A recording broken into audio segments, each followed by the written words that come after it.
I'm Korey Lockwood, and this is your season preview for the Columbus Blue Jackets. The Blue Jackets made the playoffs for the third year in a row, which is a franchise record. Columbus went all in at the trade deadline last season, and in the first round faced off against the record-setting Tampa Bay Lightning. Columbus were understandably written off in the series against Tampa, and early on, it looked like Tampa was going to have their way with them. Columbus stormed back and took any momentum Tampa had, and Columbus dominated the Lightning for the rest of the series, winning in 4. Columbus made it out of the first round for the first time in franchise history, and the good times came to an end when Columbus lost in 6 to Boston in the second round. This summer, Columbus lost franchise goaltender Sergei Bobrovsky to the Florida Panthers, and they also lost winger Artemi Panarin to the New York Rangers. Columbus also lost deadline adds Matt Duchene and Ryan Dzingel, as Duchene went to the Predators and Dzingel went to the Hurricanes. It's been widely talked about that these losses leave Columbus dead out of the gate, but Columbus still has some key pieces left, such as up-and-coming franchise center Pierre-Luc Dubois.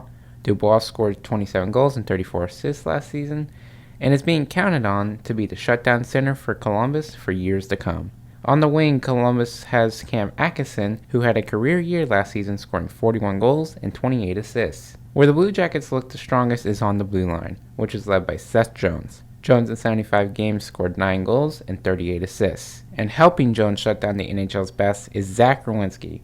Werenski scored 11 goals and 33 assists last season, and an underrated piece of this defensive group is David Savard. Savard scored 8 goals and 16 assists last season, but where he was prominent was in the playoffs. Savard was a thorn in the side of the Lightning superstars in the first round of this past playoffs. Where things are shaky and unknown for the Blue Jackets this season is in net, as the aforementioned Sergei Bobrovsky left in free agency. Replacing Bob is goaltender Jonas Korpisalo. Korpisalo has never been a full-time starter so far in his NHL career, but will have to carry the load this season. Everything so far going into the season is against Columbus, but if the players can use this negativity from the media and fans to their advantage, they can shock the hockey world once again. It's up to the players to show up on the ice, and for head coach John Tortorella to make the players buy in again.